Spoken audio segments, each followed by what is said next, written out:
আহ, বিষয়টা এটা জানার ছিল যে আহ, কিছু সপ্তাহ বা সপ্তাহ হবে না, 5-6 দিন আগে আসিফ মহিউদ্দিন নামে একজন ইউটিউব চ্যানেলে আমি একটা ভিডিও দেখছিলাম। তো মানে ওইখানে ভিডিওতে দেখাচ্ছিল কি যে মানে যে মহাবিশ্ব কি নির্ভরশীল, এটা টাইটেল দিয়ে ওই একটা ভিডিও ছিল। তো উনি আর একজন মুসলিম ভাই নাকি আমি শিওর না, তো উনি যিনি ওই গেস্ট আসছিল উনার প্যানেলে, তা উনি ওই আসিফ নামে ওনাকে জিজ্ঞাসা করছে মানে কন্টিনজেন্সি আর্গুমেন্ট নিয়ে, এটা মানে জিজ্ঞাসা করছিল। তারপরে উনি এসব বলছে, তারপরে ইউনিভার্স কন্টিনজেন্ট কিনা এটার প্রমাণ লাগবে, হ্যান ত্যান মানে অনেক কিছুই করছে। তারপর লাস্টে ওই ছেলেটা বলতেছে কি যে আহ আরে ভুং বাং কন্টিনজেন্সি দিয়ে স্রষ্টারে প্রমাণ করতে এসে এইটাই মানে পেঁচাই দিচ্ছে এখন ভাই হুম। ওই ভিডিও। হ্যাঁ, ওইটাই বলতেছিলাম। না বলেন, এরপরে প্রশ্ন কি সেটা বলেন।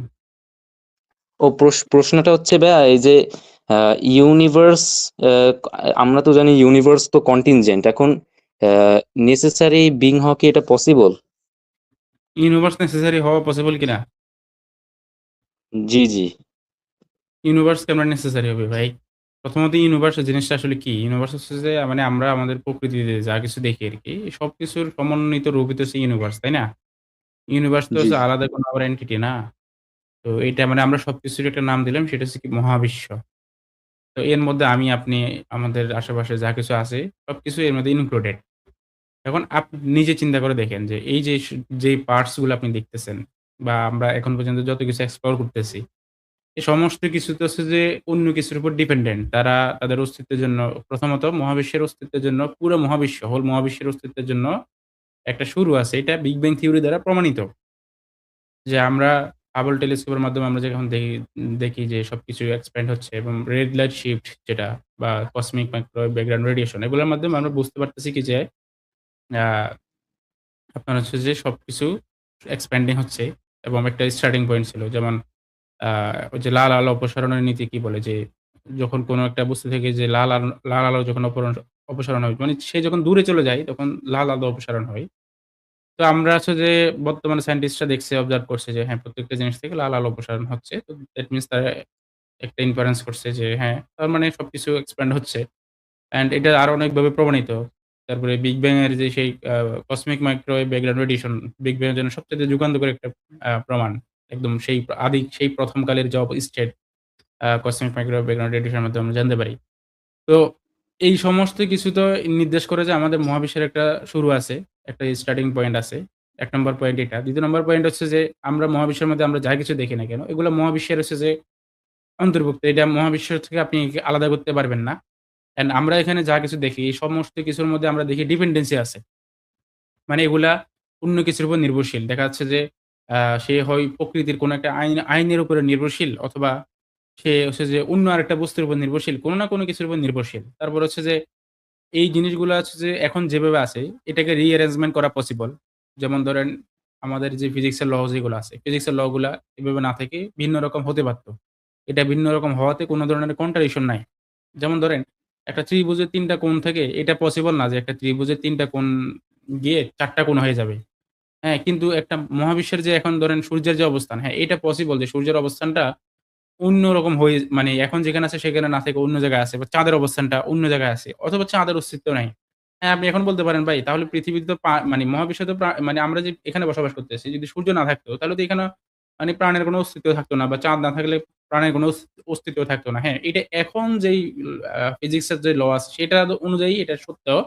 কিন্তু এই ল গুলো তো ভিন্ন হতে পারত। এই ল গুলো অন্যরকম হতে পারত। যেখানে চন্দ্র ছাড়াই মানুষ হচ্ছে স্বাভাবিকভাবে বসবাস করতেছে, বা সূর্য ছাড়াই মানুষ হচ্ছে যে আলোর যেই প্রয়োজনীয়তা সেটা অন্য কোনো সোর্স থেকে সে পাচ্ছে। সূর্যের পরিবর্তে অন্য কিছু আছে। তো এই প্রত্যেকটা জিনিস তো লজিক্যালি পসিবল। অর্থাৎ এই ইউনিভার্সের প্রত্যেকটা জিনিসকে আপনি রিঅ্যারেঞ্জমেন্ট করতে পারবেন। এটা এখন যেভাবে আছে ঠিক তার বিপরীত কোনো একটা অবস্থানে থাকাটা ইম্পসিবল কিছু না। তারপর হচ্ছে যে এগুলা যেভাবে আছে আ তাকে আপনি রিঅ্যারেঞ্জমেন্ট করতে পারেন, এবং এগুলার একটা রূপগত সীমাবদ্ধতা আছে। যে এগুলা এই আপনার দেখা যাচ্ছে যে আয়তন, সূর্যের একটা আয়তন আছে। এখন এটা নির্দিষ্ট একটা আয়তন। দ্যাট মিনস এটা ছোট বড় হওয়া পসিবল ছিল। বা একটা নির্দিষ্ট একটা শেপ আছে। তাই না? তো এই যে বৈশিষ্ট্যগুলা, এই প্রত্যেকটা বৈশিষ্ট্য যে রূপগত সীমাবদ্ধতা বা তাদের যে শেপ থাকা, কালার থাকা, তারপরে হচ্ছে যে তাদের হচ্ছে যে বিকল্প পসিবিলিটি হ হ হতে পারা, রিঅ্যারেঞ্জমেন্ট করতে পারা।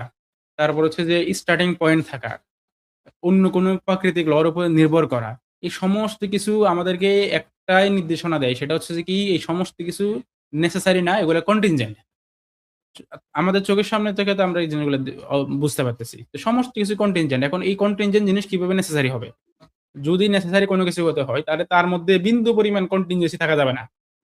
আপনি যখন মহাবিশ্বের মধ্যে একটা, একটা জিনিস আপনি দেখে ফেলবেন যেখানে নেসেসারি না, যেটা কন্টিনজেন্ট, তার মানে আপনি এই মহাবিশ্বের মধ্যে কন্টিনজেন্সি আছে, অর্থাৎ ডিপেন্ডেন্সি সেখানে চলে আসে। সুতরাং আ এইটা বলার কোনো সুযোগ নাই। এটা কোনোভাবেই পসিবল না যে মহাবিশ্বটা নেসেসারি হবে। মহাবিশ্বটা নেসেসারি কিভাবে হবে ভাই? প্রথমত মহাবিশ্ব তো কোনো এন্টিটিই না। নেসেসারি বিইং মানে একটা কোনো কিছু যদি মানে নিজে অস্তিত্বে নিয়ে আসতে হয় অস্তিত্ব থেকে, তাহলে তাকে ১ম একটা সত্তা হতে হবে, বিইং হতে হবে, মানে knowledgeable হতে হবে, সচেতন হতে হবে। এখন মহাবিশ্ব তো হচ্ছে যে আপনার আ মানে কোনো এন্টিটি না, সত্তা না কোনো, তাই না? তার মানে জি, আপনি জি। আসলে এটা প্রুভ করতে পারবেন না যে মহাবিশ্ব একটা নেসেসারি। বরং আমরা সবসময় দেখি মহাবিশ্ব হচ্ছে যে কন্টিনজেন্ট, এবং এখানে একটা অভিযোগ তারা করে থাকে, মানে খুবই হাস্যকর কিছু অভিযোগ করে থাকে। তার মধ্যে একটা হচ্ছে যে মানে আমরা তো মহাবিশ্বের অনেক কিছু দেখছি। যেমন ধরেন উম আ দেখা যাচ্ছে আমরা আমরা সায়েন্সের মাধ্যমে মহাবিশ্বের ৪ থেকে ৫% জানছি। এখন তারা হয়তো দাবি করতে পারে আপনি ৪ থেকে ৫% কন্টিনজেন্ট পাইছেন। তার মানে আপনি কনক্লুশন এ পৌঁছে যাচ্ছেন যে ৯৬% কন্টিনজেন্ট। তো এইটা হচ্ছে যে তারা বলে যে এখানে কম্পোজিশন ফ্যালাসি হচ্ছে। কিন্তু না, এখানে আসলে কোন কম্পোজিশন ফ্যালাসি হচ্ছে না। কেন হচ্ছে না? কারণ হচ্ছে যে যেমন ধরেন আপনাকে আমি কিছু বৈশিষ্ট্য আছে যে মানে প্রত্যেকটা জিনিসের তো কিছু বৈশিষ্ট্য থাকে। কিছু বৈশিষ্ট্য হচ্ছে রিলেটিভ, আর কিছু বৈশিষ্ট্য হচ্ছে নন রিলেটিভ।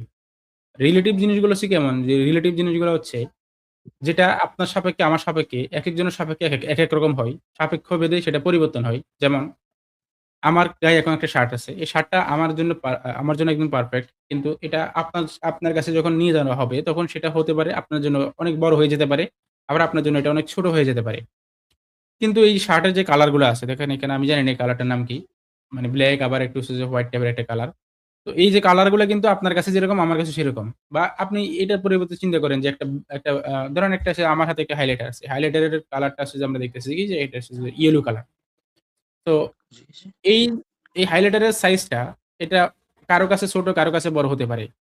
কিন্তু এই হাইলাইটারটা হচ্ছে যে আপনার আ আ আপনার হচ্ছে যে কালার যেটা ইয়েলো বা গ্রিন কালার, এটাকে কি জানি না, মানে আপনি বুঝে নেন। আমি আসলে কালার তো জি, জি। মেয়েদের এগুলো ভালো জানে ভাই। কালারের নাম-টাম এগুলা। আ সো আচ্ছা, একটু সবুজ গ্রিন বর্ণ। ইয়েলো টাইপের মনে হচ্ছে। হ্যাঁ। তো এই এই কালারটা আপনার কাছে যেরকম আমার কাছে সেরকম। এটা নন রিলেটিভ। এই কালারটা আসলে নন রিলেটিভ প্রপার্টি। এটা কোন কিছুর সাপেক্ষে পরিবর্তন হয় না। কিন্তু এই যে সাইজটা, এটা আপনার সাপেক্ষে আপনার কাছে মনে হতে পারে এটা ছোট। আপনার কাছে মনে হতে পারে আবার এটা বড়। আবার আরেকজনের কাছে মনে হতে পারে না এটাই ঠিক আছে। তো এই যে জিনিসগুলা এখানে তাহলে আমরা ২ টা মানে পার্টে আমরা ভাগ করতে পারি কোন প্রপার্টিকে। সেটা হচ্ছে যে একটা হচ্ছে যে রিলেটিভ, আর একটা হচ্ছে নন রিলেটিভ। রিলেটিভ কোনটা? যেটা হচ্ছে সাপেক্ষে অনুযায়ী পরিবর্তন হয়। আর নন রিলেটিভ হচ্ছে যেটা সাপেক্ষ অনুযায়ী পরিবর্তন হয় না। প্রত্যেকটা পজিশনে সে প্রত্যেকটা হচ্ছে যে সাপেক্ষে একই থাকে। তো এখন এই যে কন্টিনজেন্সি যে জিনিসটা, এটা কোন রিলেটিভ কিছু না। এটা আপনার কাছে কন্টিনজেন্ট কোন একটা কিছু। যেমন ধরুন এই হাইলাইটারটা, এটা আমার কাছে কন্টিনজেন্ট, আপনার কাছে কন্টিনজেন্ট, দুনিয়ার সমস্ত কিছুর কাছে এটা কন্টিনজেন্ট। বিষয়টা মোটেও এরকম না যে এই হাইলাইটারটা একজনের কাছে কন্টিনজেন্ট, আরেকজনের জন্য এটা নেসেসারি। এটা মোটেও এরকম না। তাই না? তাহলে এখন মহাবিশ্ব আপনি চিন্তা করে দেখেন, তাহলে কন্টিনজেন্সি যে বৈশিষ্ট্যটা বা ডিপেন্ডেন্সির বৈশিষ্ট্যটা, এটা রিলেটিভ না। এটা হচ্ছে নন রিলেটিভ। তো এখন একইভাবে আপনি দেখেন মহাবিশ্বটার মধ্যে আমরা যে রিলেটিভ আ মহাবিশ্বের মধ্যে যে আমরা যে কন্টিনজেন্ট প্রপার্টিটা পাই, এটা যেহেতু রিলেটিভ না, এটা যেহেতু নন রিলেটিভ, তার মানে এটা পুরা মহাবিশ্বের মধ্যে এই বৈশিষ্ট্যটা আছে যে আপনি এপ্লাই করতে পারবেন। এটা আমি আরো সহজ করে উদাহরণ দিচ্ছি। যেমন ধরেন আপনি ছোট, ছোট ইটের টুকরো দিয়ে যদি একটা দেওয়াল তৈরি করেন, এখন কেউ যদি এইটা বলে যে ছোট, ছোট ইটের টুকরো দিয়ে দেওয়াল তৈরি করা হইছে। এখন ইটের টুকরোগুলো যেহেতু ছোট, পুরো দেওয়ালটা অবশ্যই ছোট হবে। এই কথা যদি কেউ বলে, তখন হ্যাঁ, ওখানে একটা কম্পোজিশন ফেলাতে হবে। কারণ ছোট ইটের টুকরো দিয়ে আ দেওয়াল তৈরি করলে সেটাকে ছোট হতে হবে নেসেসারি এটা না। কিন্তু ছোট ইটের টুকরা দিয়ে ইটের টুকরোগুলোর রং যদি হয় লাল, তো হচ্ছে যে এই লাল রঙের হচ্ছে যে আপনার হচ্ছে যে আ ইটের টুকরোগুলো দিয়ে যদি আপনি একটা দেওয়াল তৈরি করেন, তাহলে ওই যে দেওয়ালটার রঙও লাল হবে। এটা কিন্তু হচ্ছে যে আপনার আ কোন রিলেটিভ কিছু না। যেমন ধরুন একটা দেওয়াল যখন তৈরি হয়, সেটা কারো কাছে ছোট হতে পারে, কারো কাছে বড় হতে পারে, কারো কাছে আবার ঠিক হতে পারে। এই হচ্ছে বিষয়। আবার আ আপনার হচ্ছে যে এই কথা বলা যাবে না ওই দেওয়ালের যে ক্ষেত্রে যে ছোট ইট ইট ইট দিয়ে তৈরি করা হয়েছে তার মানে হচ্ছে যে দেওয়ালটা ছোট হবে। এই কথা বলা যাবে না।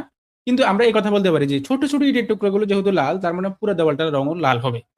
কেন? কারণ হচ্ছে যে লাল রংটা হচ্ছে যে একটা নন রিলেটিভ প্রপার্টি। তার মানে নন রিলেটিভ প্রপার্টি যে হোল্ড করে যে জিনিসগুলোর মধ্যে, যে জিনিসগুলোর মধ্যে থাকে সেটা পার্ট যেটা ধারণ করবে হোলও সেটা ধারণ করবে। একইভাবে মহাবিশ্বের যে পার্ট গুলো আমরা দেখতে পারতেছি সেখানের মধ্যে নন রিলেটিভ প্রপার্টি হচ্ছে কি তার কন্টিনজেন্সি মানে সে যে কন্টিনজেন্ট এটা হচ্ছে নন রিলেটিভ প্রপার্টি। মানে মানে এটা সাপেক্ষ অনুযায়ী পরিবর্তন হয় না। তার মানে যেহেতু মহাবিশ্বের প্রত্যেকটা পার্টের মধ্যে এই নন রিলেটিভ প্রপার্টিটা আছে, তার মানে হোলের মধ্যেও এটা এনটেইল করতে হবে। সো এই কারণে এখানে কম্পোজিশন ফ্যালাসিটাও ঘটে না। আ আশা করি আপনি আমার কথাগুলো বুঝতে পারছেন। যদি না বুঝে থাকেন বলতে পারেন।